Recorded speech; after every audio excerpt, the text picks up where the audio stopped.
Hello, I hope you are all doing fine today. I'm Gert Rietveld. I'm working at VSL, the National Metrology Institute of the Netherlands, and I'm going to give you a very short presentation of our capabilities in power transformer and reactor loss measurement calibrations. But first, let me introduce my institute. I'm working at VSL, the Dutch National Measurement Institute. We develop and maintain the national measurement standards. We are appointed by the Dutch government to do so, and we support industry, among others the power transformer industry, to make all the measurements and tests directly traceable to international standards. We are an institute with a public task, around 100 people, independent, want to be top in our measurement areas, and one of our focus areas is energy, the subject of today, where we aim to be beyond all doubt with all our measurement results. Power transformer loss measurement systems. This is how they roughly look like. If you're testing a transformer, you apply a voltage, and this is the particular case of a load loss measurement, and then a voltage divider scales the voltage and the current transformer CT scales the current to a level where the voltmeter can measure it and measure the total loss power. These are some typical components. Typical measurement ranges for power transformer measurement systems are up to 100 kilovolt and up to 2000, sometimes 4000 amps. And what is key in transformer loss measurement systems is phase. The challenge is to achieve phase accuracy.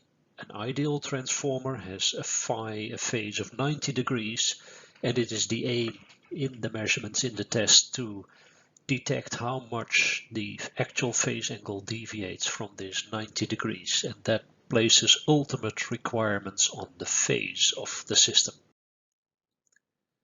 In general, accuracy is quite important. Here in this graph you see the red limit and the black actual loss of a transformer, and you see that with an accurate test you are really 100% sure you will always get the good result, namely the transformer complies with the limit.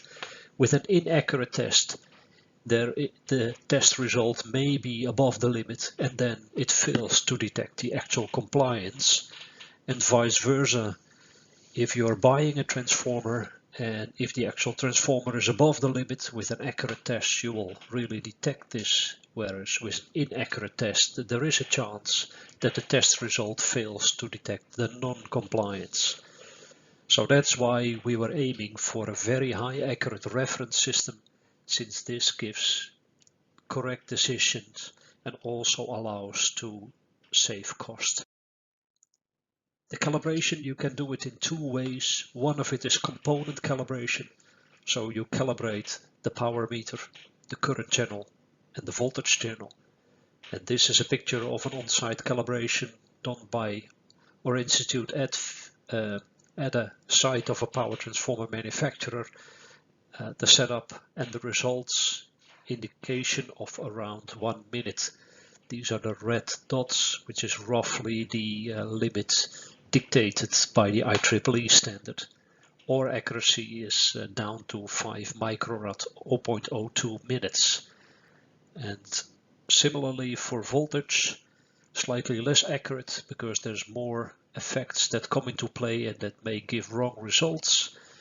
Here you see the graph, all the deviations of all the different voltage channels, all calibrated at 120% and 20% of range. For this particular systems, all the current and voltage transformers deviated less than 0.3 minutes, 100 microradians, and we had an on-site calibration uncertainty of 0.1 minute. Even though our reference systems are more accurate, it is in the end the final on-site conditions that determine how accurate the final uncertainty is. What we specialized in is the second approach to component calibration, namely system calibration. Again, you see the regular loss measurement system, and the key approach we take in our system calibration is that we simulate the power transformer. So we detect what is the applied voltage, and then we apply a current with a well-defined phase angle and stable phase angle to the CT. So in that effect, we kind of simulate a power transformer with very variable losses. We exactly know what the losses are, and then we read what the indication of the complete system is. And that is one of the major advantages of this approach. The calibration includes all systematic effects, and you can cover all actual power factor values. So typical range for our system up to 230 kilovolts, so we can calibrate reactor loss measurement systems as well, and up to 2000 amp, and that is suitable even for a 4000 amp system because the linearity of these CTs is very good.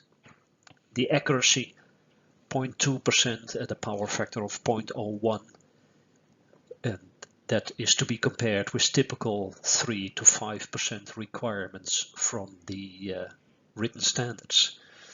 So the major advantage of this approach, it's more complex to perform for us, but it does give an overall smaller system uncertainty, more accurate and more reliable results. So that is in a nutshell our facilities for power transformer loss measurement systems. Our calibrations, customers ask us, and I give you some examples of manufacturers that have already asked us to do these calibrations. They ask us to do this calibration because that gives reliable test results, and as you all know, the calibration, the testing of the losses is one of the key tests for a power transformer. At VSL we can both do the component calibration, easier to perform, slightly less accurate, and also the system calibration, which really covers all spurious effects and gets the best accuracy.